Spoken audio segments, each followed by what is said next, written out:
오늘 우리에게 주시는 하나님의 말씀은 열왕기상 21장 1절부터 7절의 말씀입니다.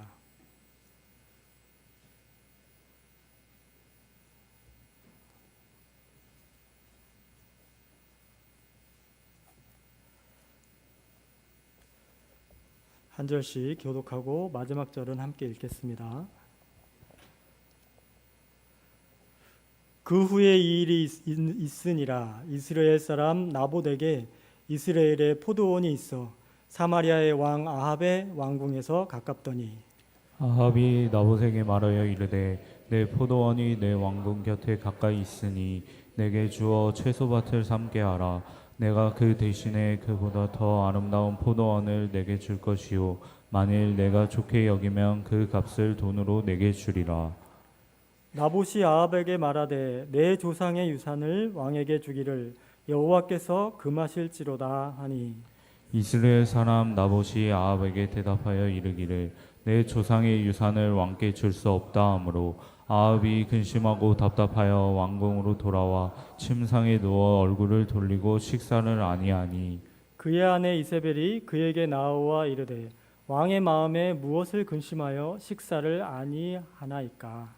왕이 그에게 이르되 내가 이스라엘 사람 나봇에게 말하여 이르기를 내 포도원을 내게 주되 돈으로 바꾸거나 만일 내가 좋아하면 내가 그 대신에 포도원을 내게 주리라 한즉 그가 대답하기를 내가 내 포도원을 내게 주지 아니하겠노라 하기 때문이로다. 함께 읽겠습니다. 그의 아내 이세벨이 그에게 이르되 왕이 지금 이스라엘 나라를 다스리시나이까. 일어나 식사를 하시고 마음을 즐겁게 하소서. 내가 이스라엘 사람 나봇의 포도원을 왕께 드리리이다 하고. 아멘. 아멘. 이는 살아계신 하나님의 말씀입니다.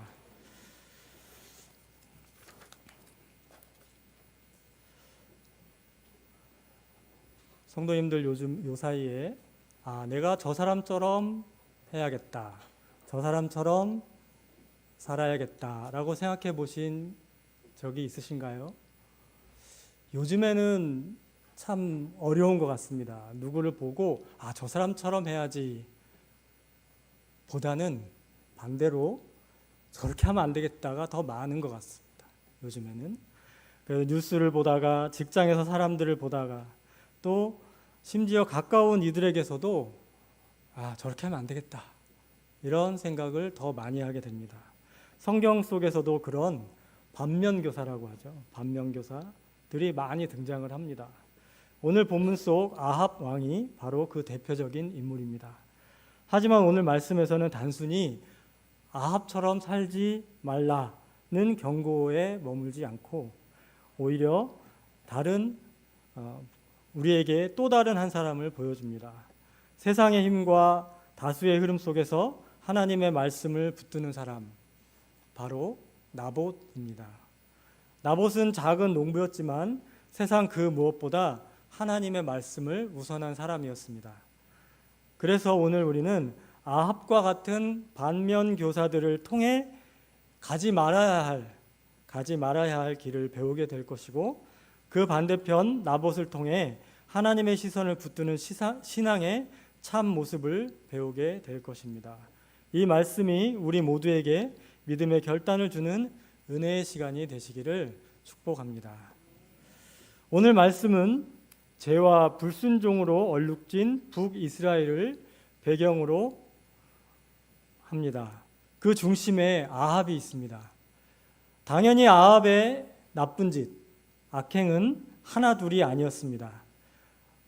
단지 이방신 바알과 아세레 상을 들여와서 우상 숭배를 하게 한 정도가 아니라 하나님의 뜻을 거스리는 수많은 일들을 아주 대놓고 공공연하게 벌였습니다.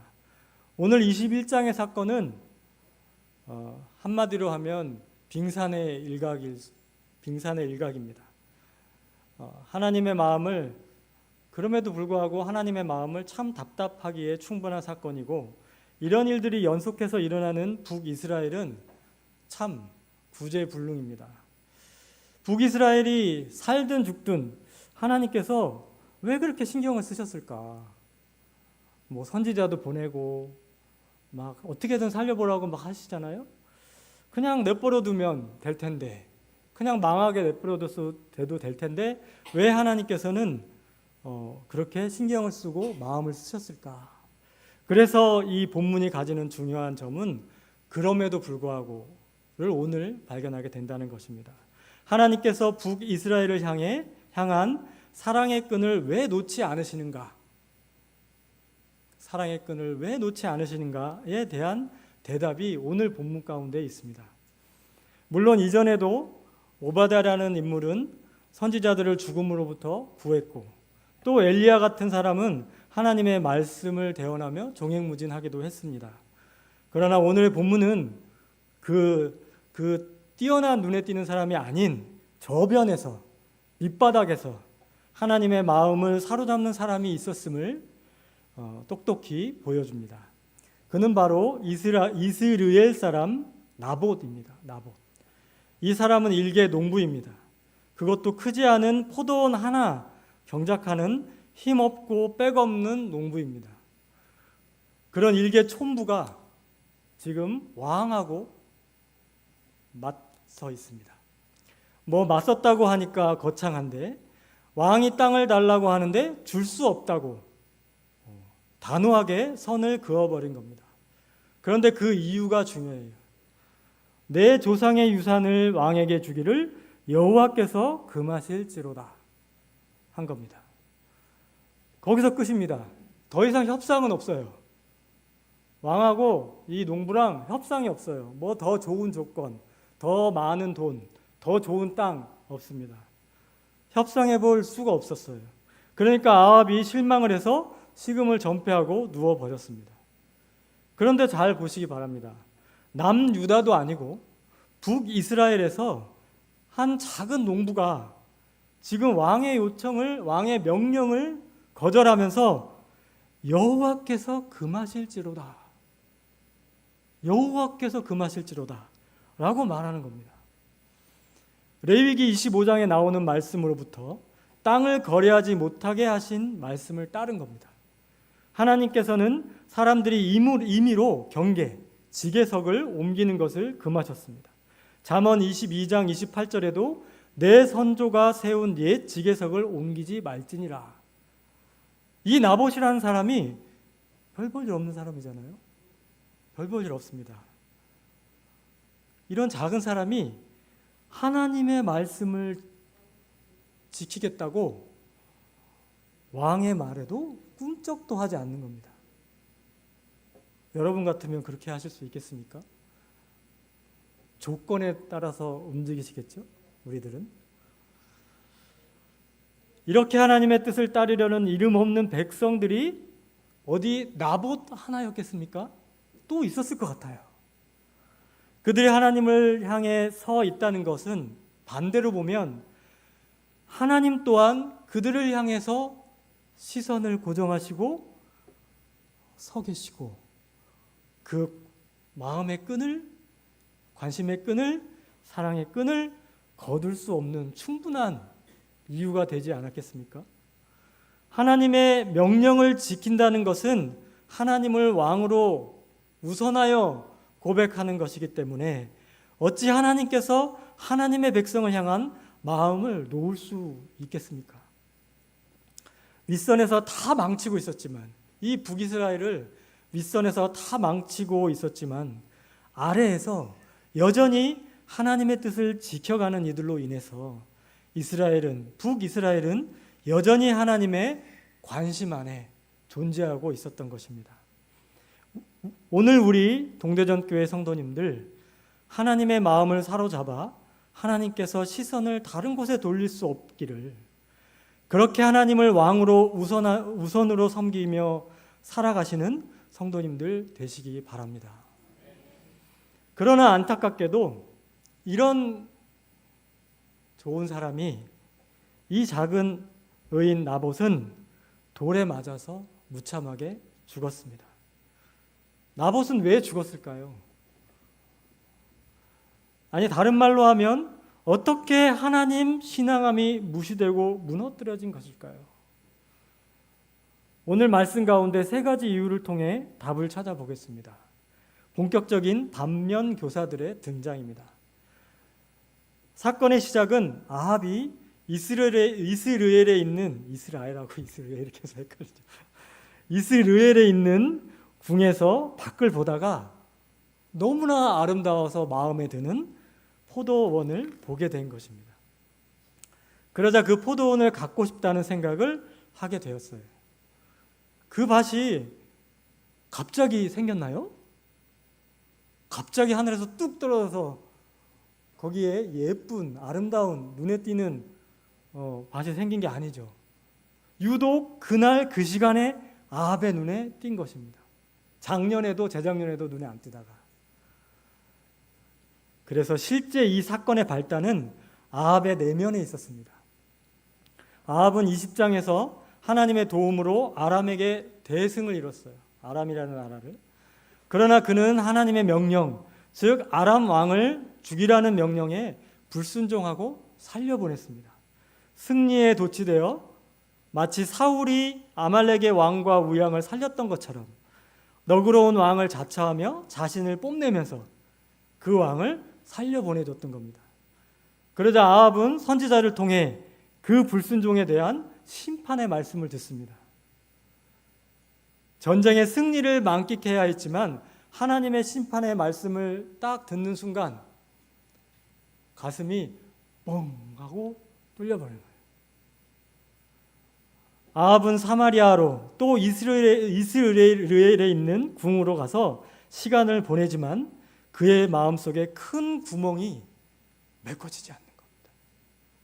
그때 그의 눈에 들어온 것이 그 아름다운 포도원입니다.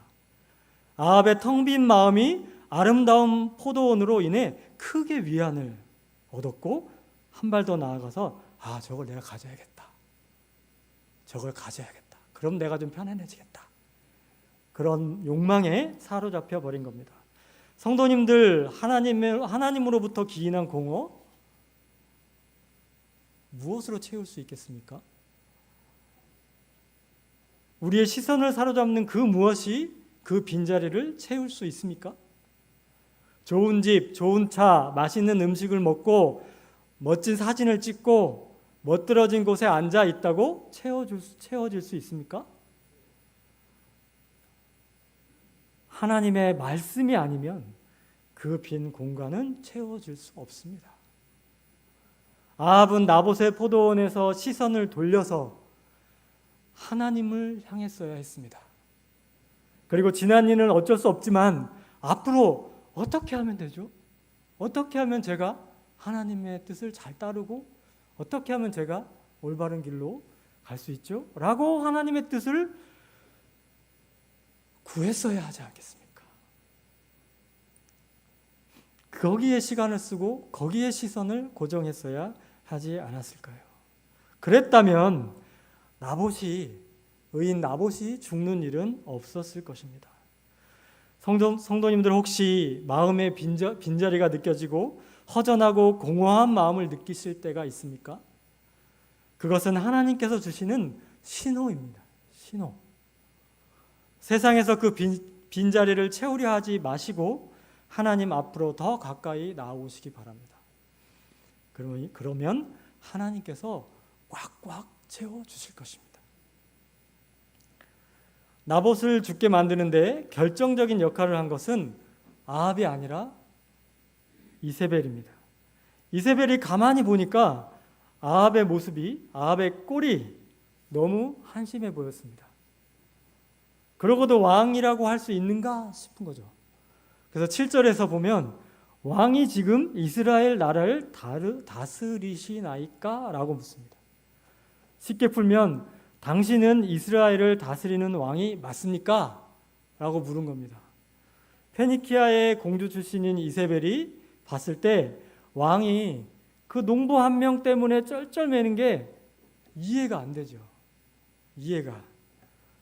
이세벨은 아합에게 걱정하지 말라고 합니다. 자기가 알아서 처리해 줄 테니 식사하고 마음을 즐겁게 하라고 했습니다. 그리고는 결국 아합의 이름으로 편지를 써서 나봇과 함께 사는 그 마을의 장로와 귀족들에게 보내서 나봇을 죽이는 일을 일사천리로 진행시킵니다. 이세벨이 의기양양해서 일을 진행시키는 모습을 딱 보면 이런 말이 떠오릅니다. 힘은 이렇게 사용하는 거야.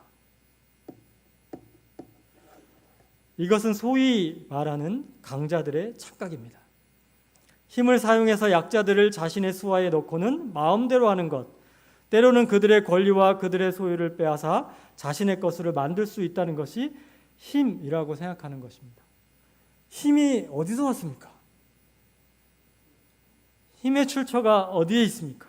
그 원천이 어디입니까? 지구상에 존재하는 모든 에너지, 힘, 그것은 어디서 왔죠? 하나님으로부터 온 것이다. 우리가 물건 하나를 이렇게 들어올리는 힘도 하나님이 주시지 않았다면 이걸 제가 어떻게 들겠습니까? 하나님께서 허락하시지 않았다면 우리는 한 발짝도 뗄 수 있는 힘을 갖지 못했을 것입니다.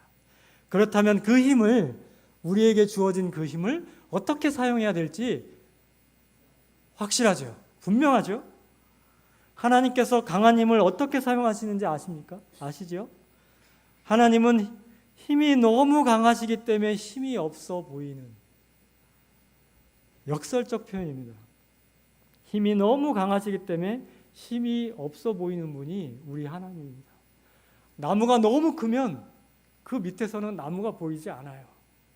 그게 우리 하나님입니다. 그런 하나님께서, 그 넘치는 힘을 가진 하나님께서 스스로 약해지셔서 스스로 낮아지심으로 보잘것없는 사람들을 구원하신 역사가 복음 아니겠습니까? 그래서 약한 사람들이 하나님 안에서 얼마든지 편안하게 살아갈 수 있도록 하신 것이 아니겠습니까? 그러나 아쉽게도 사람들은 정말 자꾸 보잘것없는 힘이 조금이라도 생기면 자신보다 약한 쪽을 자신의 아래 두고 지배하려고 합니다. 휘두르려고 합니다. 그리고 그들의 권리와 그들이 가진 시간과 노력까지 빼앗으려고 합니다. 하나님께서 베풀어 주신 율법을 잘 들여다보면 그런 사람들에게 대한 배려의 항목들이 곳곳에 있습니다. 안식일을 아시잖아요. 엿새 동안에 내 일을 하고 일곱째 날에는 쉬라. 내 소와 나귀가 쉴 것이며 내 요종의 자식과 나그네가 숨을 돌리리라. 여러분, 이 세상 어느 문헌에 여종의 자식에 대한, 여종의 자식의 숨돌림에 대해 관심 가진 존재가 있었나요? 소와 나귀가 쉰다는 것에 대해서 생각해 보신 적 있나요? 우리 하나님은 소와 나귀의 쉬는 것, 그리고 여종의 자식이 숨을 돌리는 것에도 깊은 관심이 있고 거기에 힘을 쓰신 분입니다. 하나님께서 누구에게 관심이 있는지 너무도 분명합니다. 또 수확을 할 때도 모퉁이의 것과 떨어진 것을 남겨두라고 하시며 가난한 사람과 거류민을 위하여 버려두라 하셨습니다. 우리 하나님의 별명은 나그네와 고아와 과부의 하나님입니다. 힘이 있다는 것, 강하다는 것은 약한 사람을 지배하라는 뜻이 아니라 그것으로 그들을 보호하고 그들이 나처럼 편안히 살 수 있도록 하라는 의미입니다. 그런데 그 힘을 자신의 소유를 늘리고 사용하는 것이 얼마나 큰 착각인가요? 지금 이세벨은 자신의 힘으로 하나님의 말씀을 따라 살려고 하는 작고 연약한 농부 한 명을 죽음으로 몰아가고 있습니다. 이 얼마나 악하고 용서할 수 없는 죄입니까? 성도님들, 힘이 있으십니까? 무언가를 하고 싶은 대로 할 수 있는 힘이 있으시죠? 그 힘의 방향을 어디로 가져가야 할지 아시겠죠? 내 것을 더 많이 쌓고 더 편안함을 누리는 방향이 아니라 작고 연약한 자들을 돕고 일으켜 세우는 쪽으로 나아가시기 바랍니다. 이세벨은 자신이 직접 나봇을 죽이지 않았어요. 나봇과 함께 사는 장로와 귀족들의 손을 빌어 죽게 했습니다.